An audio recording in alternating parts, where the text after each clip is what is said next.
भवनाशाय श्रीशाय गुणराशये हृद्याय शुद्धविद्याय मध्वाय च नमो नमः। नारायणाय परिपूर्णगुणार्णवाय विश्वोदय स्थितिलयो नीतिप्रदाय ज्ञानप्रदाय विबुधा सुरसौख्यदुःख संस्कारणाय वितताय नमो नमस्ते। ಶ್ರೀಗುರುಭ್ಯೋ ನಮಃ. ಹರಿ ಓಂ. ನಿನ್ನೆಯ ಪಾಠದಲ್ಲಿ ನಾವು ಕೇಳಿದಂತೆ ಹನುಮಂತ ಸೀತಾಕೃತಿಯ ಜೊತೆಗೆ ಸಂಭಾಷಣೆಯನ್ನು ಮಾಡಿ ಮುಂದೆ ವಾಪಸ್ ಹೋಗೋದಕ್ಕಿಂತ ಮುಂಚೆ ತನ್ನ ಸಾಮರ್ಥ್ಯವನ್ನ ರಾವಣನಿಗೆ ತೋರಿಸಬೇಕು ಅಂತ ನಿಶ್ಚಯ ಮಾಡಿ ಆತ್ಮಾವಿಷ್ಕರಣೆ ಚಿತ್ತಂ ಚಕ್ರೇ ಮತಿಮತಾಂ ವರಹ, ತನ್ನ ಸಾಮರ್ಥ್ಯವನ್ನ ತೋರಿಸಬೇಕು ಅಂತ ತಾನು ಚಿಂತನೆ ಮಾಡಿದ, ಮುಂದೆ ಮಾಡುವಂತಹ ಕಾರ್ಯವನ್ನು ಮಾಡಿದ ಎಂಬುದಾಗಿ ತಿಳಿಸ್ತಾ ಇದ್ದಾರೆ. ಮುಂದೆ ಏನ್ ಮಾಡಿದ ಅಂತ 17ನೇ ಶ್ಲೋಕದಿಂದಾಗಿ ಹೇಳ್ತಾ ಹೋಗ್ತಾರೆ. ಅಥವನಮಖಿಲಂ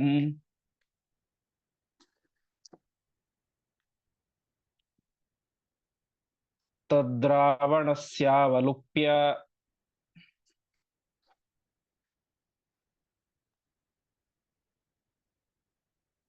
ಕ್ಷಿತಿರುಹಮಿಮಮೇಕಂ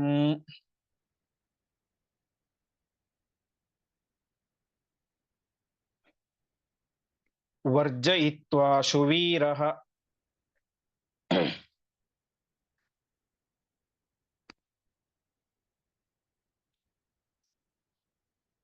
ರಜನಿಚರವಿನಾಶಂ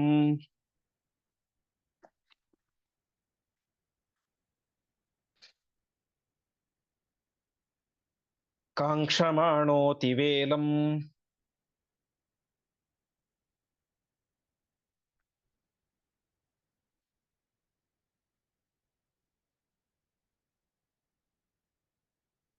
ಮುಹುರತಿರವನಾದಿ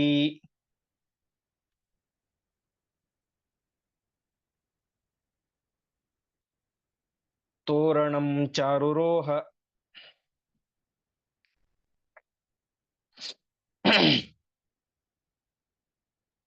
ಪದಚ್ಛೇದ. ಅಥ ವನಂ ಅಖಿಲಂ ತತ್ ರಾವಣಸ್ಯ ಅವಲುಪ್ಯ ಅಥವಾ ಅವಲುಂಪ್ಯ ಕ್ಷಿತಿರುಹಂ ಇಮಂ ಏಕಂ ವರ್ಜಯಿತ್ವಾ ಆಶು ವೀರಃ ರಜನಿಚರ ವಿನಾಶಂ ಕಾಂಕ್ಷಮಾಣಃ ಅತಿವೇಲಂ ಮುಹುಃ ಅತಿರವನಾದಿ ತೋರಣಂ ಚ ಆರುರೋಹ.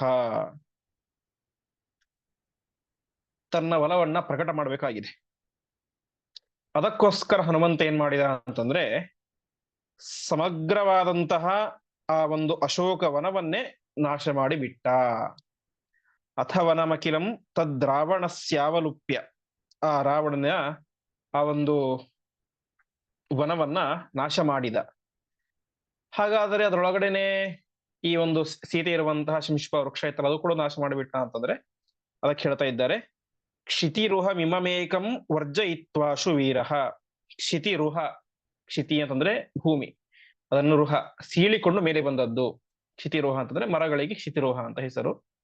ಆ ಸೀತೆ ಕುಳಿತುಕೊಂಡದ್ದಂತಹ ಆ ಮರ ಒಂದನ್ನ ಬಿಟ್ಟು, ಕ್ಷಿತಿರುಹಂ ಇಮಂ ಏಕಂ ವರ್ಜಯಿತ್ವ, ಅದನ್ನು ಬಿಟ್ಟು ಸಮಗ್ರ ಅಖಿಲಂ ವನಂ, ಆ ಎಲ್ಲ ವನವನ್ನು ಕೂಡ ತಾನೇ ಮಾಡ್ತಾನೆ, ಬೇಗನೆ ಆಶು ವೀರಃ, ಬೇಗನೆ ನಾಶ ಮಾಡಿ ಬಿಡ್ತಾನೆ. ಸಮಗ್ರವಂತಹ ವನವನ್ನೇ ಮರಗಳನ್ನೆಲ್ಲ ಕಿತ್ತಿ ಕಿತ್ತಿ ಬಿಸಾಕಿ ಪುಡಿ ಪುಡಿ ಮಾಡಿ ಹಾಕಿ ನಾಶ ಮಾಡಿ ಬಿಡುತ್ತಾನೆ. ಮುಂದೆ ಮತ್ತೆ ಮಾಡ್ತಾ ಇದ್ದಾನೆ, ರಜನಿಚರ ವಿನಾಶಂ ಕಾಂಕ್ಷಮಾಣಃ. ರಜನಿಚರ ವಿನಾಶಂ, ರಜನಿ ಅಂತಂದ್ರೆ ರಾತ್ರಿ, ರಜನಿಚರ ಅಂತಂದ್ರೆ ರಾತ್ರಿಯಲ್ಲಿ ಸಂಚಾರ ಮಾಡುವಂತಹ ರಾಕ್ಷಸರ ವಿನಾಶವನ್ನ ತಾನು ಕಾಂಕ್ಷಮಾಣಃ, ಬಯಸುತ್ತಾ ಅಪೇಕ್ಷೆ ಪಡುತ್ತಾ ಅಂತ. ಅಂದ್ರೆ ಮುಂದೆ ರಾಕ್ಷಸರ ನಾಶ ಆಗಬೇಕು, ಅದಕ್ಕೋಸ್ಕರ ತಾನೇ ಮಾಡ್ತಾ ಇದ್ದಾನೆ ಅತಿವೇಲಂ, ಮತ್ತೆ ಮತ್ತೆ ಅಂತ. ಅತಿವೇಲಂ ಅಂತಂದ್ರೆ ವೇದಾಂಗ ತೀರ್ಥರು ತಮ್ಮ ವ್ಯಾಖ್ಯಾನದಲ್ಲಿ ತಿಳಿಸ್ತಾ ಇದ್ದಾರೆ, ಅತ್ಯರ್ಥಂ, ಮತ್ತೆ ಮತ್ತೆ ಅನೇಕ ಸಲ ತಾನೇ ಮಾಡ್ತಾ ಇದ್ದಾನೆ.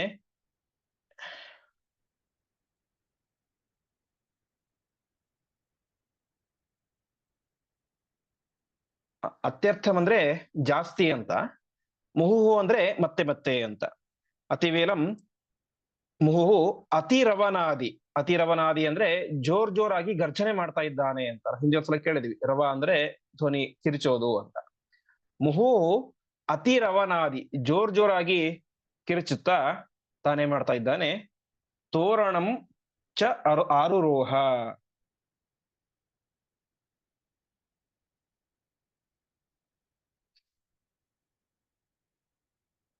ಅಲ್ಲಿ ಇದ್ದಂತಹ ಒಂದು ಪ್ರವೇಶ ದ್ವಾರವನ್ನ, ಅರ್ಥಾತ್ ಅಶೋಕವನಕ್ಕೆ ಪ್ರವೇಶ ಮಾಡಬೇಕು ಅಂದ್ರೆ ಒಂದು ದೊಡ್ಡ ಗೋಪುರದ ರೀತಿಯಲ್ಲಿ ಒಂದು ಮಹಾದ್ವಾರ ಇತ್ತು.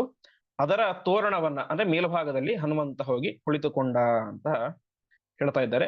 ಒಟ್ಟಿನಲ್ಲಿ ತಾತ್ಪರ್ಯ ಇಷ್ಟು, ಆ ರಾವಣನಿಗೆ ತನ್ನ ಬಲ ಗೊತ್ತಾಗಬೇಕು ಮತ್ತು ಅಲ್ಲಿರುವಂತಹ ಅನೇಕ ಜನ ರಾಕ್ಷಸರ ಸಂಹಾರ ಆಗಬೇಕು ಎನ್ನುವ ಉದ್ದೇಶದಿಂದಾಗಿ ಆ ವನವೊಂದನ್ನು ಬಿಟ್ಟು, ಅವಲುಪ್ಯ ಅಂದ್ರೆ ಬಿಟ್ಟು, ರಾವಣನ ಆ ವನವೊಂದನ್ನ ಅವಲುಪ್ಯ ಬಿಟ್ಟು ತಾನೇ ಮಾಡ್ತಾ ಇದ್ದಾನೆ. ಶಿತಿರುಹಮೇಕಂ ವರ್ಜಯಿತ್ವಾಶ ವಿರಹ, ಆ ಒಂದು ಅಶೋಕವನದಲ್ಲಿದ್ದಂತಹ ಶಿಂಶುಪ ವೃಕ್ಷ ಒಂದನ್ನು ಬಿಟ್ಟು ಉಳಿದ ಎಲ್ಲ ವನವನ್ನು ಕೂಡ ಹನುಮಂತ ನಾಶ ಮಾಡ್ತಾ ಇದ್ದಾನೆ. ಯಾಕೆಂದ್ರೆ ರಜನಿಚರ ವಿನಾಶಂ ಕಾಂಕ್ಷಮಾಣ, ರಜನಿಚರ ಅಂದ್ರೆ ರಾಕ್ಷಸರ ಒಂದು ನಾಶವನ್ನು ಬಯಸ್ತಾ ತಾನೇ ಮಾಡ್ತಾ ಇದ್ದಾನೆ. ಆ ಇಡೀ ಒಂದು ವನದ ನಾಶವನ್ನು ಮಾಡಿ ಹಾಕಿಬಿಟ್ಟ ಅಂತ ತಿಳಿಸ್ತಾ ಇದ್ದಾರೆ. ಈ ರೀತಿ ಮಾಡ್ತಾ ಸುಮ್ಮನೆ ಕೊಡ್ಲಿಲ್ಲ, ಮತ್ತೆ ಆ ಒಂದು ದೊಡ್ಡ ಮಹಾದ್ವಾರವನ್ನು ಏರ್ಕೊಂಡು ಜೋರಾಗಿ ಕಿರುಚಲಿಕ್ಕೆ, ಸಿಂಹನಾದವನ್ನು ಮಾಡ್ಲಿಕ್ಕೆ ಅಂತ ಶುರು ಮಾಡಿದ. ಅದಾದ ಮೇಲೆ ಏನಾಯ್ತು ಅಂತ ಮುಂದೆ ತಿಳಿಸ್ತಾ ಇದ್ದಾರೆ. ಮುಂದೆ ಇಲ್ಲಿ ತನಕ ಶ್ಲೋಕಗಳ ರೀತಿಯಲ್ಲಿ ಹೇಳುವಂತಹ ಸಾಮಾನ್ಯ ಶ್ಲೋಕಗಳಿದ್ದು, ಇನ್ನು ಮುಂದೆ ಉಳಿದ ಸುಮಾರು ಒಂದು 18-20 ಶ್ಲೋಕಗಳು ಒಳ್ಳೆಯ ರಾಗದಲ್ಲಿ ಹಾಡುವಂತಹ ಸಾಧ್ಯತೆ ಇರುವಂತಹ ಶ್ಲೋಕಗಳು. ಅಥ ಶೃಣೋದ್ದಶ ನನಃ ಕಪೀಂದ್ರಚೇಷ್ಟಿತಂ ಪರಂ ದಿದೇಶ ಕಿಂಕರಾನ್ ಬಹೂನ್ ಕಪಿರ್ ನಿಗೃಹ್ಯತಾಮಿತಿ ಅಂತ ಒಂದು ವಿಶಿಷ್ಟವಾದಂತಹ ಛಂದಸ್ಸಿನಲ್ಲಿರುವಂತಹ ಶ್ಲೋಕಗಳು ಅನ್ನು ಹೇಳ್ತೇನೆ, ನೀವು ಹೇಳಿ. ಅಥ ಶೃಣೋದ್ದಶ ನನಃ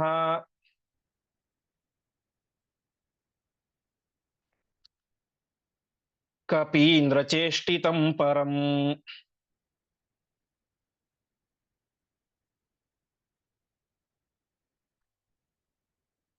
ದಿದೇಶ ಕಿಂಕರಾನ್ ಬಹೂನ್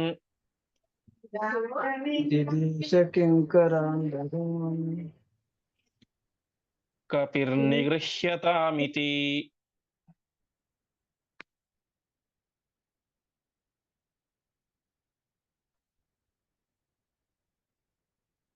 ಸಮಸ್ತಶೋ ವಿಮೃತ್ಯವೋ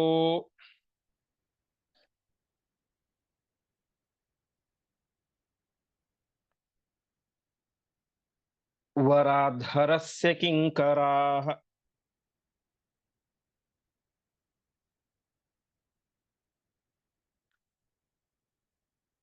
ಸಮಾಸದನ್ ಮಹಾಬಲಂ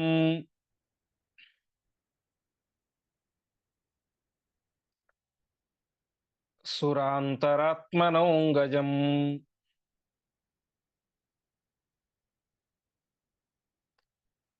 ಪದಚ್ಛೇದ. ಅಥ ಅಶೃಣೋತ್ ದಶಾನನಃ ಕಪೀಂದ್ರಚೇಷ್ಟಿತಂ ಪರಂ ದಿದೇಶ ಕಿಂಕರಾನ್ ಬಹೂನ್ ಕಪಿಃ ನಿಗೃಹ್ಯತಾಂ ಇತಿ. ಸಮಸ್ತಶಃ ವಿಮೃತ್ಯವಃ ವರಾತ್ ಹರಸ್ಯ ಕಿಂಕರಾಃ ಸಮಾಸದನ್ ಮಹಾಬಲಂ ಸುರಾಂತರಾತ್ಮನಃ ಅಂಗಜಂ. ಈ ವಿಚಾರ ಆ ಮಧ್ಯರಾತ್ರಿಯ ಸಂದರ್ಭದಲ್ಲಿ ರಾವಣನ ಕಿವಿಗೆ ಬಿತ್ತು. ದಶಾನನಃ ಅಶೃಣೋತ್ ಕಪೀಂದ್ರ ಚೇಷ್ಟಿತಂ ಪರಂ, ಆ ಶ್ರೇಷ್ಠವಾದಂತಹ ಆ ಕಪಿಗಳಿಗೆ ಒಡೆಯನಾದಂತಹ ಹನುಮಂತನ ಈ ಕಾರ್ಯವನ್ನ ದಶಾನನಃ ಅಶೃಣೋತ್, ರಾವಣ ಕೇಳಿದ. ರಾವಣನ ಕಿವಿಗೆ ಈ ವಿಚಾರ ಬಿತ್ತು. ಅವನು ಹೇಳ್ತಾನೆ, ಕಪಿಹಿ ನಿಗೃಹ್ಯತಾಂ, ಕಪಿಯನ್ನ ನೀವು ಕರೆದುಕೊಂಡು ಬನ್ನಿ, ಬಂಧನ ಮಾಡಿ ಕರೆದುಕೊಂಡು ಬನ್ನಿ ಅಂತ ಬಹೂನ್ ಕಿಂಕರಾನ್ ಆದಿದೇಶ, ಅನೇಕ ಜನ ತನ್ನ ಸೈನಿಕರಿಗೆ ಆಜ್ಞೆ ಮಾಡಿದ ಅಂತ. ಅಂದ್ರೆ ಅವನಿಗೆ ಅರ್ಥ ಆಗಿತ್ತು, ದಿವ್ಯವಾದಂತಹ ಆ ಅಶೋಕ ವನವನ್ನೇ ಒಂದು ಕಪಿ ಬಂದು ನಾಶ ಮಾಡಿದೆ ಅಂತ ಹೇಳಿದ್ರೆ ಅದು ಸಾಮಾನ್ಯವಾದಂತಹ ಕಪಿ ಅಲ್ಲ. ಹಾಗಾಗಿ ಆ ಕಪಿಯನ್ನು ಹಿಡಿಲಿಕ್ಕೆ ಒಂದಿಬ್ಬರು ಸೈನಿಕರನ್ನು ಕಳಿಸಿದರೆ ಆಗೋದಿಲ್ಲ. ಹಾಗಾಗಿ ಅನೇಕ ಜನ ಸೈನಿಕರನ್ನ ಆ ಕಪಿಯನ್ನು ಹಿಡಿದುಕೊಂಡು ಬನ್ನಿ ಅಂತ ರಾವಣ ಆದೇಶ ಮಾಡಿ ಕಳಿಸ್ತಾ ಇದ್ದಾನೆ. ಅವರೆಂಥವರು ಸೈನಿಕರು? ಅವರೇನು ಸಾಮಾನ್ಯರಲ್ಲ. ಸಮಸ್ತಶೋ ವಿಮೃತ್ಯವೋ ವರಧರಸ್ಯ ಕಿಂಕರಾಹ. ರುದ್ರದೇವರ ವರದಿಂದಾಗಿ ಮೃತ್ಯುವನ್ನೇ ಗೆದ್ದಂಥವರು ಆ ಸೈನಿಕರು. ಹರಸ್ಯ ವರಾತ್ ಕಿಂಕರಾಹ ವಿಮೃತ್ಯವಹ. ಕಿಂಕರ ಅಂದ್ರೆ ಸೇವಕರು. ಕಿಂಕರ ಶಬ್ದಕ್ಕೆ ಅರ್ಥ ಏನು ಅಂತಂದ್ರೆ ಕಿಮಪಿ ಕರೋತೀತಿ ಕಿಂಕರಹ ಅಂತ. ಕಿಂಕರ ಅಂದ್ರೆ ಸೇವಕ, ಏನೋ ಒಂದನ್ನು ಮಾಡ್ತಾ ಇರ್ತಾನೆ, ಹಾಗಾಗಿ ಕಿಂಕರ. ಏನ್ ಮಾಡ್ಬೇಕು ಅಂತ ಕೇಳ್ತಾ ಇರ್ತಾನೆ, ಹಾಗಾಗಿ ಅವನಿಗೆ ಕಿಂಕರ ಅಂತ ಹೆಸರು ಅಂತ. ಕಿಂ ಕರೋತೀತಿ ಕಿಂಕರಹ. ಹಾಗೆ ಆ ಎಲ್ಲ ಸೈನಿಕರು ಕೂಡ ಹನುಮಂತನ ಎದುರುಗಡೆ ಬಂದರು, ಅವನನ್ನ ಎದುರಿಸಿದರು ಅಂತ. ಆ ಹನುಮಂತ ಎಂಥವನು ಅಂತಂದ್ರೆ ಸುರಾಂತರಾತ್ಮನಃ ಅಂಗಜಂ ಮಹಾಬಲಂ ಸಮಾಸದನ್.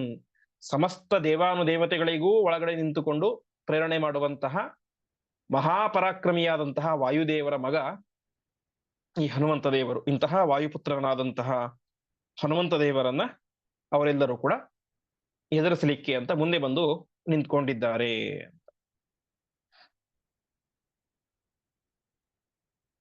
ಮುಂದಿನ ಶ್ಲೋಕ. ಅಶೀತಿಕೋಟಿಯೂಥಪಂ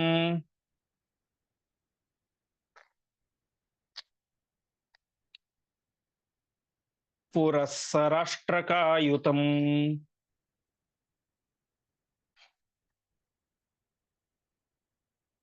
ಅನೇಕಹೇತಿ ಸಂಕುಲಂ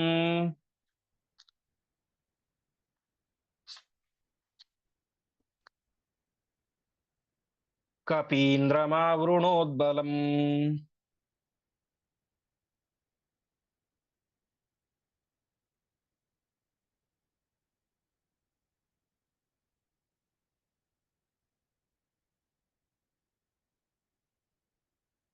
ಸಮಾವೃತಸ್ತಥಾ ಯುಧೈಃ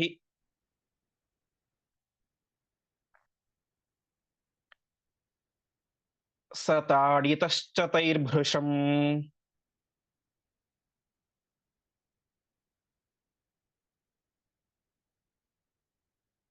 ಚಕಾರತಾನ್ ಸಮಸ್ತಶಃ.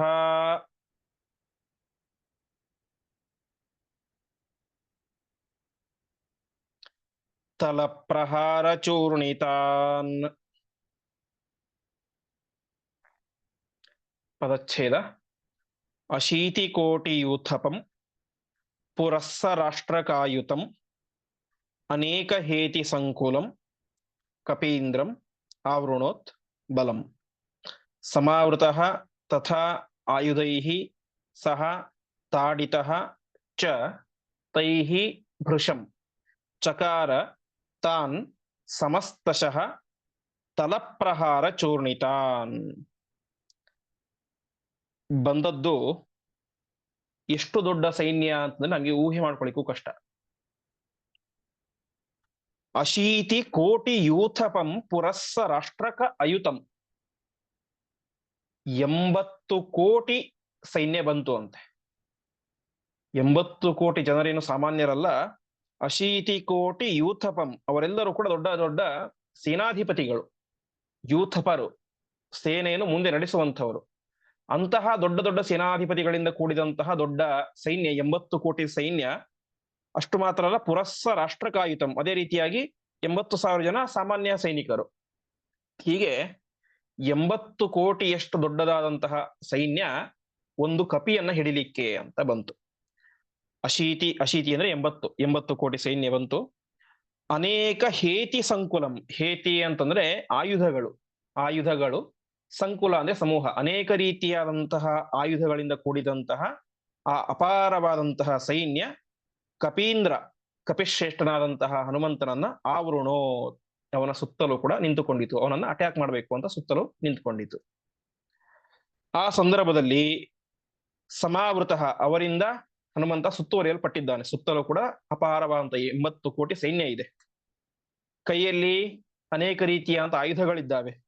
ಸ ತಾಡಿತಶ್ಚ ತೈರ್ಭೃಶಂ, ಅವರು ತಮ್ಮ ಕೈಯಲ್ಲಿದ್ದಂತಹ ಅನೇಕ ಆಯುಧಗಳಿಂದಾಗಿ ಹನುಮಂತನನ್ನ ಭೃಶಂ ಚಾಡಿತಃ, ಚೆನ್ನಾಗಿ ಹೊಡೆದರುವಂತೆ. ತಮ್ಮ ಕೈಲಿದ್ದಂತಹ ಪ್ರತಿಯೊಂದು ಆಯುಧಗಳಿಂದಾಗಿ ಕೂಡ ಹನುಮಂತನಿಗೆ ಹೊಡೆದರು.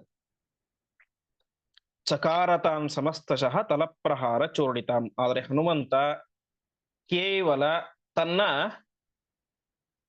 ತಲಪ್ರಹಾರ ಅಂಗೈಯ ಹೊಡಿತದಿಂದಾಗಿ ಅವರನ್ನೇನ್ ಮಾಡಿದ, ಚೂರ್ಣಿತಾನ್ ಚಕಾರ, ಪುಡಿ ಪುಡಿಯಾಗಿ ಮಾಡಿಬಿಟ್ಟ ಅಂತ.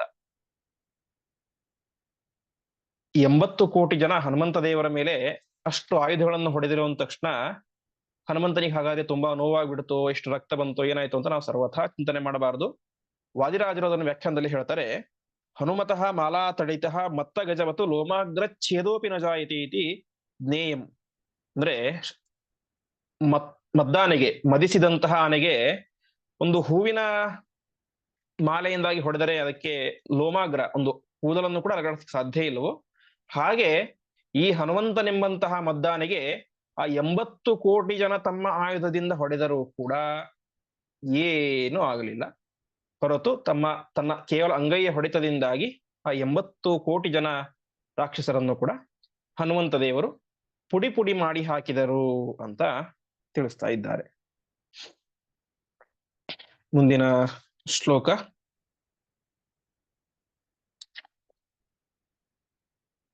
ಪುನಶ್ಚ ಮಂತ್ರಿ ಪುತ್ರಕಾನ್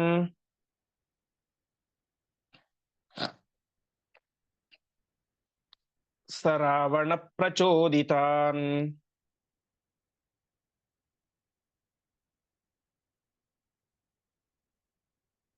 ಮಮರ್ದ ಸಪ್ತ ಪರ್ವತ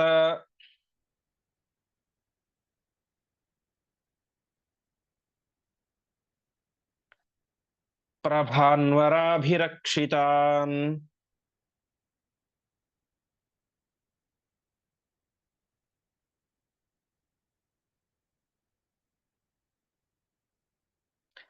ಬಲಾಗ್ರಗಾಮಿನಸ್ತಥಾ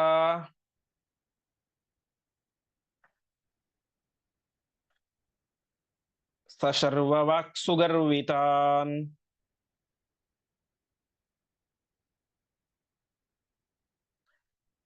ನಿಹತ್ಯ ಸರ್ವರಕ್ಷಸಾಂ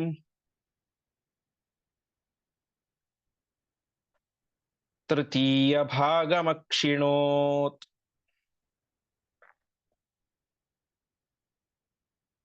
ಪದಚ್ಛೇದ.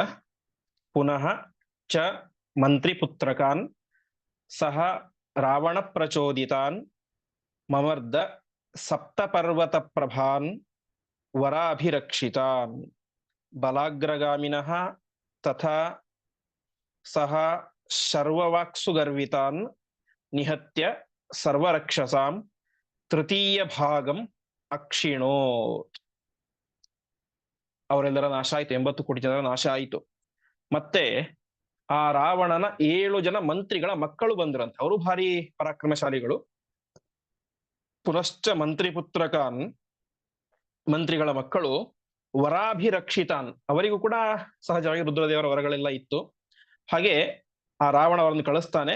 ಅವ್ರು ಹೇಗಿದ್ರು ಅಂತಂದ್ರೆ, ಮಮರ್ದ ಸಪ್ತ ಪರ್ವತ ಪ್ರಭಾನ್ವರಾಭಿರಕ್ಷಿತಾನ್, ಪರ್ವತ ಪ್ರಭ, ಒಂದೊಂದು ಪರ್ವತ ಯಾವ ರೀತಿ ಗಟ್ಟಿಯಾಗಿ ದೈತ್ಯ ಗಾತ್ರದಲ್ಲಿ ಇರುತ್ತೋ ಹಾಗೆ ಇವರು ಗಾತ್ರದಲ್ಲಿಯೂ ಪರ್ವತದಂತೆ ಇದ್ದರು, ಸ್ವತಃ ರಾಕ್ಷಸರೇ.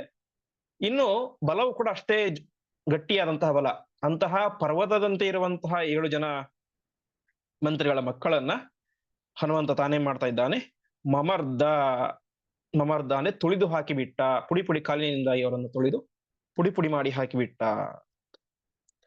ಮತ್ತೆ ಬಲಾಗ್ರಗಾಮಿನಸ್ತತ ಸ ಶರ್ವವಾಕ್ಸುಗರ್ವಿತಾನ್ ನಿಹತ್ಯ ಸರ್ವ ರಕ್ಷಸಾಂ ತೃತೀಯ ಭಾಗಮಕ್ಷಿಣೋ.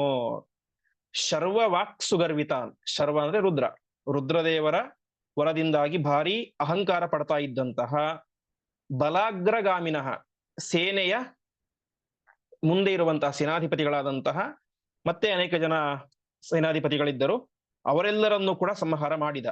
ಹೀಗೆ ಕೋಟ್ಯಾನುಗಟ್ಟಲೆ ಸೈನ್ಯವನ್ನು ಹನುಮಂತ ಆ ರಾತ್ರಿಯಲ್ಲಿ ಏಕಾಂಗಿಯಾಗಿ ನಾಶ ಮಾಡಿದರೆ ಒಟ್ಟು ಎಷ್ಟು ಸೈನ್ಯ ನಾಶ ಆಯಿತು ಅಂದ್ರೆ, ರಾವಣನ ಸಮಗ್ರ ಸೈನ್ಯದ 1/3 ನಾಶ ಆಗಿಬಿಡ್ತು ಅಂತ.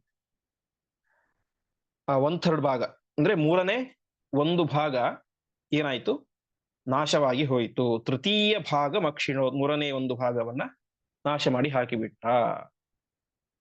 ಅರ್ಥಾತ್ ರಾವಣನ ಸೈನ್ಯ ಒಂದು 300 ಕೋಟಿ ಇತ್ತು ಅಂತ ಅಂದಾಜಿಟ್ಕೊಂಡ್ರೆ 100 ಕೋಟಿ ಸೈನ್ಯವನ್ನ ಒಂದೇ ರಾತ್ರಿಯಲ್ಲಿ ಹನುಮಂತ ಏಕಾಂಗಿಯಾಗಿ ನಾಶ ಮಾಡಿ ಹಾಕಿಬಿಟ್ಟ. ಮುಂದಿನ ಶ್ಲೋಕ. ಅನೌಪಮಂ ಹರೇರ್ಬಲಂ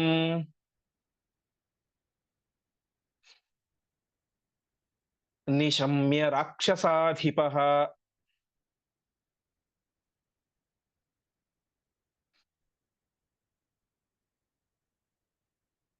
ಕುಮಾರಮಕ್ಷಮಾತ್ಮನಃ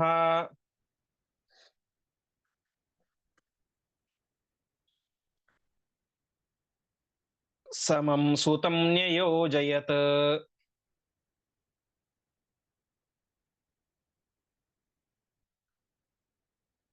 ಸ ಸರ್ವಲೋಕಸಾಕ್ಷಿಣಃ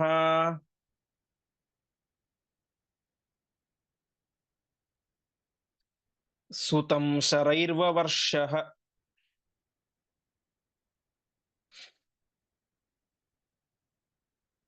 ಶಿತೈರ್ವರಾಸ್ತ್ರಮಂತ್ರಿತೈಃ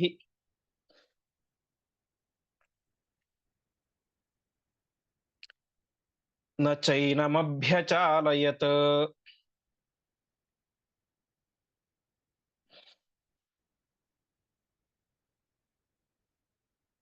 ಪದಚ್ಛೇದ. ಅನೌಪಮಂ ಹರೇಃ ಬಲಂ ನಿಶಮ್ಯ ರಾಕ್ಷಸಾಧಿಪಃ ಕುಮಾರಂ ಅಕ್ಷಂ ಆತ್ಮನಃ ಸಮಂ ಸುತಂ ನಿಯೋಜಯತ್. ಸಹ ಸರ್ವಲೋಕಸಾಕ್ಷಿಣಃ ಸುತಂ ಶರೈಃ ವವರ್ಷಃ ಶಿತೈಃ ವರಾಸ್ತ್ರಮಂತ್ರಿತೈಃ ನ ಚ ಏನಂ ಅಭ್ಯಚಾಲಯತ್. ಹನುಮಂತ ಅನೇಕರನ್ನ ನಾಶ ಮಾಡಿದ. ಇಲ್ಲಿಯ ತನಕ ಹನುಮಂತನನ್ನ ಸ್ವಲ್ಪ ಕಡಿಮೆ ಅಂತ ಭಾವಿಸಿದ್ದ. ತುಂಬಾ ಕಡಿಮೆ ಅಂತ ಅರ್ಥ ಏನಲ್ಲ, ಆದ್ರೂ ಏನೋ ಸ್ವಲ್ಪ ಬಲಿಷ್ಠವಾದ ಕಪಿ ಇರ್ಬೋದು ಅಂತ ಅನ್ಕೊಂಡಿದ್ದ ಅಷ್ಟೇ ರಾವಣ. ಆದರೆ ಯಾವಾಗ ತನ್ನ 3ನೇ ಒಂದು ಭಾಗವನ್ನ ನಾಶ ಮಾಡಿ ಹಾಕಿಬಿಟ್ನೋ ಆವಾಗ ಗೊತ್ತಾಯ್ತು ಅನೌಪಮಂ ಹರೇರ್ ಬಲಂ. ಹರಿ ಅಂದ್ರೆ ಇಲ್ಲಿ ಕಪಿ. ಈ ಕಪಿ ಸಾಮಾನ್ಯವಾದಂತ ಕಪಿ ಅಲ್ಲ. ಈ ಕಪಿಯ ಬಲ ಅನೌಪಮವಾದದ್ದು, ತಡೆರಹಿತವಾದದ್ದು ಅಂತ ಕೇಳಿದಂತಹ ರಾಕ್ಷಸಾಧಿಪ, ರಾಕ್ಷಸ ರಾಜನಾದಂತಹ ರಾವಣ ಇನ್ನು ಇವನನ್ನು ಸಂಹಾರ ಮಾಡಬೇಕು, ಹಿಡಿಬೇಕು ಅಂದ್ರೆ ಸಾಮಾನ್ಯ ರಾಕ್ಷಸರಾಗೋದಿಲ್ಲ. ನನಗೆ ಪರಾಕ್ರಮದಲ್ಲಿ ಸಮಾನನಾದಂತಹ ನನ್ನ ಮಗನಾದಂತಹ ಅಕ್ಷಕುಮಾರನೇನೆ ಇದಕ್ಕೆ ಸರಿಯಾದಂತಹ ವ್ಯಕ್ತಿ ಅಂತ ಆತ್ಮನಃ ಸಮಂ ಸುತಂ, ತನಗೆ ಸಮಾನವಾದಂತಹ ಆ ಮಗನನ್ನ ಅಕ್ಷಕುಮಾರನನ್ನ ಅಲ್ಲಿಗೆ ಕಳಿಸಿದ. ಆ ಅಕ್ಷಕುಮಾರನಾದರೂ ಕೂಡ ಸ ಸರ್ವಲೋಕ ಸಾಕ್ಷಿಣಃ ಸುತಂ ಶರೈರ್ವವರ್ಷಃ. ಸರ್ವಲೋಕ ಸಾಕ್ಷಿಣಃ ಅಂದ್ರೆ ಇಡೀ ಜಗತ್ತಿನ ಒಳಗಡೆ ಹೊರಗಡೆ ನಿಂತುಕೊಂಡು ಪ್ರತಿಯೊಂದನ್ನು ಗಮನಿಸುವಂತಹ, ಎಲ್ಲದಕ್ಕೂ ಶಕ್ತಿಯನ್ನು ಕೊಡುವಂತಹ ಆ ವಾಯುಪುತ್ರನಾದಂತಹ ಹನುಮಂತನ ಮೇಲೆ ಶರೈಹಿ ವರಾಸ್ತ್ರ ಮಂತ್ರಿತೈಹಿ ಶಿತೈಹಿ ವವರ್ಷ, ಬಾಣಗಳ ಮಳೆಯನ್ನು ವವರ್ಷ ಸುರಿಸಿದ. ಶರೈಹಿ ವವರ್ಷ, ಬಾಣಗಳ ಮಳೆಯನ್ನೇ ಸುರಿಸಿದ. ಆ ಬಾಣಗಳು ಹೇಗಿದ್ದು ಅಂತಂದ್ರೆ ವರಾಸ್ತ್ರ ಮಂತ್ರಿತೈಹಿ, ಅನೇಕವಾದಂತಹ ಮಂತ್ರಗಳಿಂದ ಕೂಡಿದಂತಹ ಬಾಣಗಳು. ಅರ್ಥಾತ್ ಬರೀ ಶಸ್ತ್ರ ಅಂದ್ರೆ ಸಾಮಾನ್ಯ ಬಿಲ್ಲು ಬಾಣ ಇನ್ನೇನೋ ಅಷ್ಟೇ. ಅಸ್ತ್ರ ಅಂದ್ರೆ ಅದರ ಮೇಲೆ ಮಂತ್ರವನ್ನ ಅಭಿಮಂತ್ರಣೆ ಮಾಡಿ ಪ್ರಯೋಗ ಮಾಡಿದಾಗ ಅಸ್ತ್ರ ಅಂತ ಆಗುತ್ತೆ. ಅದಕ್ಕೆ ಇನ್ನೂ ಜಾಸ್ತಿ ಸಾಮರ್ಥ್ಯ ಬರುತ್ತೆ. ಹಾಗೆ ಅನೇಕ ರೀತಿಯಾದಂತಹ ಮಂತ್ರಗಳಿಂದ ಕೂಡಿದಂತಹ ಅಸ್ತ್ರಗಳನ್ನ ಮತ್ತು ಶಿತೈಹಿ, ಶಿತೈಹಿ ಅಂದ್ರೆ ಶಾರ್ಪ್ ಆಗಿರುವಂತಹ ತೀಕ್ಷ್ಣವಾದಂತಹ ಒಂದು ಬಾಣಗಳನ್ನ ಅವನ ಮೇಲೆ ವವರ್ಷ, ಮಳೆ ಸುರಿಸಿದಂತೆ ಸುರಿಸಿದ. ಇಷ್ಟೆಲ್ಲಾ ಸುರಿಸಿದರೂ ಕೂಡ ನ ಚೈನಂ ಅಭ್ಯಚಾಲಯತ್, ಆ ಬಾಣಗಳು ಹನುಮಂತನನ್ನ ಅಲುಗಾಡಿಸಲಿಕ್ಕೂ ಕೂಡ ಸಾಧ್ಯವಾಗಲಿಲ್ಲ. ಮುಂದೇನಾಯ್ತು? ಸಮಂಡ ಮಧ್ಯಕಾ ಸುತಂ ಸಮೀಕ್ಷ ರಾವಣೋಪಮಂ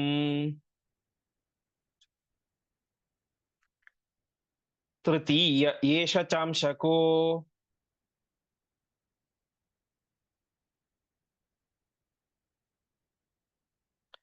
ಬಲಸ್ಯ ಹಿತ್ಯಚಿಂತಯತ್.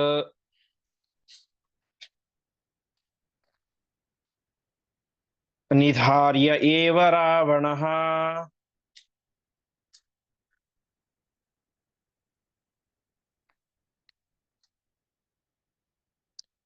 ಸ ರಾಘವಾಯ ನಾನ್ಯಥಾ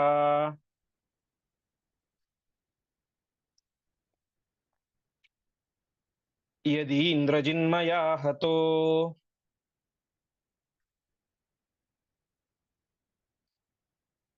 ನ ಚಾಸ್ಯ ಶಕ್ತಿರೀಕ್ಷತೆ. ಪದಚ್ಛೇದ. ಸಹ ಮಂಡಮಧ್ಯಕಾಸುತಂ ಸಮೀಕ್ಷ್ಯ ರಾವಣೋಪಮಂ ತೃತೀಯಃ ಏಷಃ ಚ ಅಂಶಕಃ ಬಲಸ್ಯ ಹಿ ಇತಿ ಅಚಿಂತಯತ್ ನಿಧಾರ್ಯಃ ಏವ ರಾವಣಃ ಸಹ ರಾಘವಾಯ ನ ಅನ್ಯಥಾ ಯದಿ ಇಂದ್ರಜಿತ್ ಮಯಾ ಹತಃ ನ ಚ ಅಸ್ಯ ಶಕ್ತಿಃ ಈಕ್ಷತೆ. ಹೀಗೆ ಅಕ್ಷಕುಮಾರನನ್ನ ನೋಡ್ತಾ ಇದ್ದಾನೆ. ಅಕ್ಷಕುಮಾರ ಎಂಥವನು? ಮಂಡಮಧ್ಯಕಾಸುತಂ ರಾವಣೋಪಮಂ, ಮಂಡೋದರಿಯ ಮಗನಾದಂತಹ ರಾವಣನಿಗೆ ಬಲದಲ್ಲಿ ಸಮಾನನಾದಂತಹ ಅಕ್ಷಕುಮಾರನನ್ನ ಹನುಮಂತ ನೋಡಿದ. ಇಲ್ಲಿ ಆಚಾರ್ಯರು ಮಂಡಮಧ್ಯಕಾಸುತ ಅಂತ ಹೇಳಿದ್ದಾರೆ. ಮಂಡಮಧ್ಯಕಾಸುತ ಅಂತಂದ್ರೆ, ಮಧ್ಯಕ ಅಂದ್ರೆ ಹೊಟ್ಟೆ, ಮಂಡ ಅಂದ್ರೆ ಸ್ಲಿಮ್ ಆಗಿರೋದು, ಸುಂದರವಾಗಿರೋದು ಅಂತ. ಅಂದ್ರೆ ಯಾರ ಹೊಟ್ಟೆ ಅತ್ಯಂತ ಸುಂದರವಾಗಿತ್ತೋ ಅವಳು ಮಂಡೋದರಿ. ಉದರ ಅಂದ್ರೆ ಹೊಟ್ಟೆ, ಮಂಡ ಮಧ್ಯಕ ಅಂದ್ರೆ ಸುಂದರವಾದ ಹೊಟ್ಟೆ ಇರುವಂತವಳು.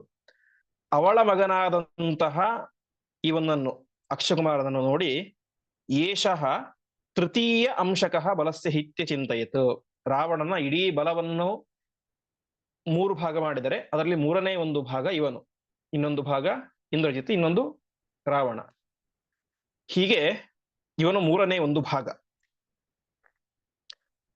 ಇನ್ನು ನಾನು ರಾವಣನನ್ನು ಸಂಹಾರ ಮಾಡಬೇಕು ಅಂತಂದ್ರೆ ಅವನನ್ನು ನಾನೇ ಮಾಡಬೇಕು, ನಿಧಾರ್ಯ, ರಾವಣನನ್ನು ನಾನು ರಾಮದೇವರಿಗೋಸ್ಕರ ಬಿಡಬೇಕು.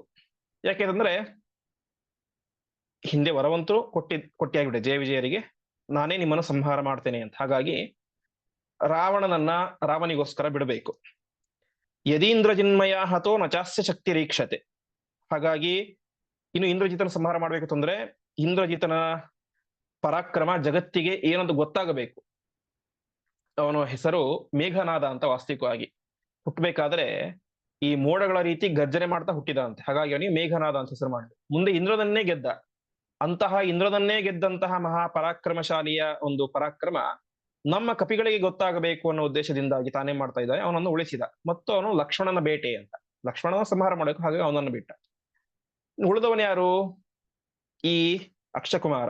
ಹಾಗಾಗಿ ನಾನು ಇವನನ್ನು ಸಂಹಾರ ಮಾಡಬೇಕು ಅಂತ ತೀರ್ಮಾನ ಮಾಡ್ತಾನೆ. ಅತಸ್ತಯೋ ಸಮೋಮಯ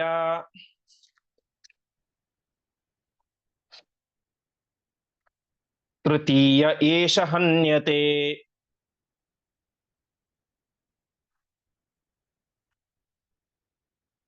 ವಿಚಾರ್ಯ ಚೈವ ಮಾಶುತಂ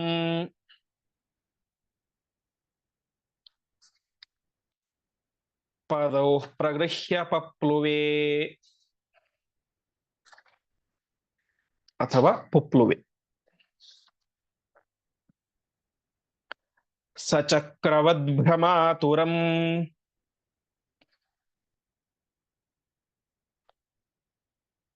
ವಿಧಾಯ ರಾವಣಾತ್ಮಜಂ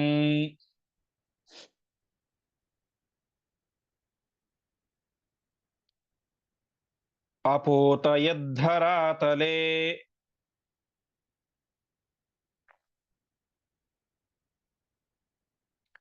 ಕ್ಷಣೇನ ಮಾರುತೀತನುಃ.